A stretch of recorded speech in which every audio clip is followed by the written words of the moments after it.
يصل المبلغ المسطو عليه نحو مليار دولار. القصه ديال اليوم غادي نهضروا على اكبر عمليه براكاج وقعت في العالم. الشخص اللي غادي نهضروا عليه اليوم كان غادي يكون اكبر لاعب في رياضه الملاكمه في العالم. ليتجه إلى الغرفة المحصنة ويأمر المسؤولين والحراس بفتحها قبل أن يبدأ بتعبئة الأموال في حقائب ليصل المبلغ المسطو عليه نحو مليار دولار. وبحال ديما كنت جديد في هذه القناه هذه، مرحبا بك والف مرحبا بك. ما تنساش تتبعنا في القناه ديالنا وحط لنا واحد اللايك على الفيديو كتشجعني نكملوا في هذا المحتوى هذا، وشكرا لكم بزاف. نكملوا القصه. اب مغربي وام روسيه، هاد الجوج غادي يولدوا لنا واحد الولد اللي هو اللي غادي يدير اكبر عمليه براكاج في العالم. غادي يجيبوا رموك وغادي يبداو يعمروا فيه، والرموك غادي يعمر ليسباس ديالو وهما مازال ما سالم. عمر العمراني غادي يخلق في واحد الدرب في لندن خايف بزاف. واخا هكاك الولد كان ظريف وزوين ومفشش من الدار للمدرسه من المدرسه للدار. وهنايا كان كل نهار كل ساعه المشاكل بين الوالدين ما كيتسالاوش. النهار اللي غادي تخرب فيه الحياه ديال عمر هي النهار اللي غادي يجيب باه من بريطانيا، وديما يتصدعوا المشاكل. وبقوه هاد الصداع اللي كانت في هاد العلاقه الزوجيه، عمر ما بقاش كيتحمل داك الصداع وغادي يولي ديما هارب من الدار وديما خارج كيدور. وبقوه مع عمر كيدور في الزناقي غيتعرف على واحد الدراري هما اللي غادي يخرجوا عليه بالمعقول. وبقلة ما يدار غادي يكونوا واحد العصابه، وحيت عمر من صغرو وهو اللهم بارك عنده واحد الفورمه مزيانه غادي يكون هو الزعيم ديال العصابه. وهاد العصابه اللي كان مكون عمر هو وصحابو كانوا كيمشيو غير داكشي الصحيح، الحشيش كوكايين وحتى البراكاج ديال الابناك. وحيت عمر دار بلاصتو في العصابه مزيان عطاوه واحد السميه بحال اي بزنس تكون عنده واحد السميه ديالو، سماو عليه سوبر. ما داش بزاف ديال الوقت قواو عليه البلات في الكوميساريه. اي واحد ولا كيتشد وكيتسول ميتاتك هادي سوبر، هادي من الحشيش سوبر، ريحته عطات بالمعقول. البوليس كسر عليهم الدق وعرفوا بان هاد السوبر خصو يتشد سواء واخا يكون تحت الارض. ما داش بزاف ديال الوقت وهما يخرقبوا عليه. كانت اول شده عند عمر العمراني، وحيت كان عمر في وسط الحبس ما كانش كيجلس، كان عطاه لونطرين. عجبو داك الهيج وكان تيلقى فيه راحته وكان تيقول هي مؤقته. دازت على عمر تقريبا شي عامين وجا النهار اللي غادي يخرج فيه. وزعما حيت غادي يخرج غادي يكون زعما تاب. بيني وبينكم واش الشيخه كتنسى هز الكتاب؟ طبيعه الحال لا. وغادي يرجع للعصابه ديالو اللي كان مكون من قبل ما يدخل للحبس. في 1999 غادي توقع واحد الحرب بين واحد العصابات، بين واحد العصابه واحده اخرى والعصابه ديال عمر، وكان فيها القرطاس بحال الروز وطاحوا فيها حتى الرواح. ماداش بزاف ديال الوقت وهما كيرقبوا عليهم البوليس. كلشي تشد الا عمر العمراني اللي كان ملقب بالسوبر منع منها هذه المره. وحيد تزقلو ما تقبضش بقى هي بوحدو بدا يقول مع راسو صافي هاد الطريق هادي ما بقات نافعه بوالو، خليني نرجع في كاين الهدف ديالي، الله يسخر لي الله في ديك الحرفه. في اول نهار كان عنده في لاصال عمر دخل واحد الدخله صحيحه. في الشهر الاول بدا كيضرب بنادم في الكومبات كيطيحو بالكاو. مول لاصال ما فهم والو، قال او كيفاش هذا في اول شهر ديالو ولا كيضرب بنادم كيطيحو بالكاو؟ قال اجي نتريني به الله يتشهر ونوصل لداك الشيء اللي باغي. داك مول لاصال شد عمر اللي كان ملقب بالسوبر بردو مزيان ولا كيطير مع الطيور. ومن بعد عام ديال لونطريمون كانت عنده اول كومبا في لندن. في الروند الاولى طيح الخصم ديالو بالكاو. او هذا كي دار ليها صافي سوبر خطير. في عام 2002 عمر وعشرانو غادي يسافروا لامريكا باش يتفرجوا واحد الكومبا ديال اورتيز بطل العالم في او اف سي. ومن بعد ما سالاش ديك الكومبا موراها بواحد الساعه غادي يوقع واحد النقاش بين داك بطل العالم وعمر.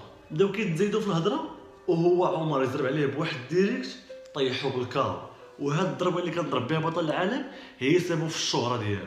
هاد القضيه دارت بوم في امريكا، كلشي ولا كيهضر عليها الصغير والكبير. كيفاش واحد يلاه قال بسم الله طيح واحد عنده اعوام في اف سي. دازت 24 ساعه على هاد المشكل. الشركه ديال اف سي سنات مع عمر، وانتم راكم عارفين الا سناو معاكم هاد الشركات راه بحال سنات معاكم باريس سان جيرمان، لان هاد الشركات كيعطيو واحد الفلوس بزاف لدرجه انك ما تقدرش تحسبهم بالكثره ديالهم. ولكن هاد الفلوس اللي تنقولوا دابا ما غادي يبقى منهم والو. كلشي غادي يمشي بالزيرو. واحد النهار غادي يكون السوبر اللي هو عمر يكون معروض لواحد الحفله، هو خارج من ديك الحفله تزايد مع واحد في الباب تزيد معاه في الهضره، جاو بهم دوروه بزاف شدهم ملخهم كاملين، بقاو ما بهم بزاف وما رضاوش، جا واحد من اللو خلاه تغفلو هز موس ضربو لجهه القلب، وهنا غادي تسالي الكارير ديال عمر. من بعد ما كانت عنده حياه زاهيه ومستقبل زوين وحياه مشرقه كلشي غادي يولي ظلام. من بعد ما هزو عمر وداو للطبيب غادي يوقفوا القلب ديالو في العمليه 3 المرات، 3 المرات هو القلب ديالو كيوقف في وسط العمليه، وغادي يكتب له يعيش بعمر جديد، ولكن ما غاديش يكون كما كان في الاول، غادي يعيش بعاده مستديمه. يعني ما غاديش يكون عمر كما كان في الاول، واخا غادي يوقف فيه بزز، وهنايا غادي يسالي المسار الرياضي ديالو. ومن بعد عامين غادي يرجع عمر من بطل العالم الى خطر على المجتمع. 21 فبراير 2006 الانجليز غادي يفيق لاكبر ساطو في العالم. شكون هو العقل المدبر؟ السوبر اللي غادي يعاود يجمع العصابه ديالو كما كانت في الاول من بعد ديك المده ديال الحبس اللي دوزو. والخطه غادي تكون هي غادي يخطفوا داك الرئيس ديال السيكوريتي اللي مكلف بديك البنكه نيت. من بعد داك الرئيس ديال السيكوريتي ملي غيكون غادي في الطريق وراجع للدار ديالو في الطوموبيل ديالو غادي يوقفوا عليه جوج ديال الشرطه في الطريق. من بعد ما وقفوا عليه قالوا له السلام عليكم. وعليكم السلام. الاوراق ديال الطوموبيل، تفتيش السياره.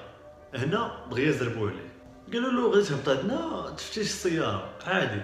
من بعد ما هبط السيكوريتي ديال البنك من الطوموبيل ديالو ضربوا له مينوط في يدو وخطفوه في واحد الطوموبيل غادي يديوه للفيرما فين كيديروا الخطاش ديالو. ومن بعد ما داو داك الرئيس لديك الفيرما جوج غادي يمشيو للدار ديالو، غيدخلوا للدار تخرجوا من المراه ديالو يقول لها السلام عليكم. وعليكم السلام. راجلك راه دار واحد القصيده خصك تمشي معنا دابا تشوفيه. المراه على نيتها شدت الولد ديالها ومشات معاهم. هي هذيك شدوها داو هذيك الفيرما فين مخطوف الراجل ديالها، حطوها حداه وبداو يقولوا له واحد الهضره. قالوا له اسمع لك واحد الحاجه، ما تحاولش تخسر مرتك وولدك على شي حاجه ماشي ديالك. غادي دير معنا واحد البليزير وولدك ومرتك ما غادي يقيسهم حتى شي حاجه. غادي نمشيو معاك، غادي تحل لنا الباب، غندخلو نهزو داكشي ديالنا وغادي نمشيو بحالنا.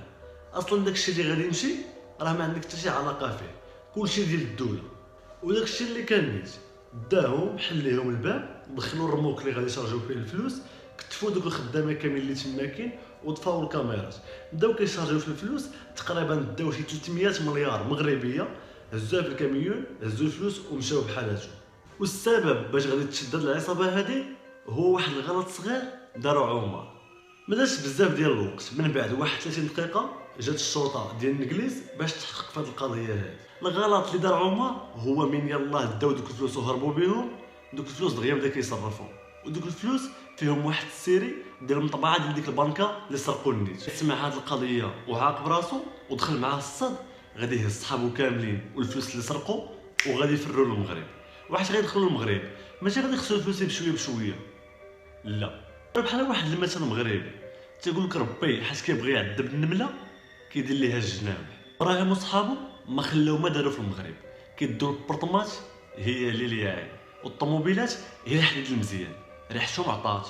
وراكم عارفين المخزن ديال المغرب، واخا في المغرب ما معروفين بوالو غادي يقرقبوا عليهم وغادي يديهم للكوميساريه وغيطرح عليهم واحد الاسئله. واول سؤال تطرح عليهم من اين لك هذا، او فلوسكم داخله على الجهل. والمشكله حتى شي بنك في المغرب ما كدر هاد الفلوس كي درتو ليها.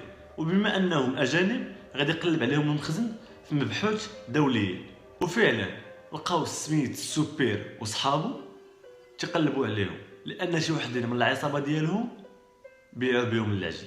بعد ما شدوهم في الحبس ديال المغرب اطباء شخصوا الحاله ديال عمر العمراني اللي كان ملقب بالسوبر بانه كان بامكانه يرجع للرياضه، ولكن لا، هو تبع طريق الحرام.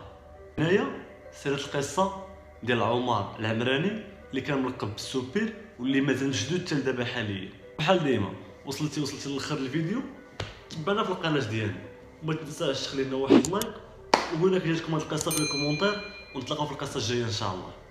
تهلا.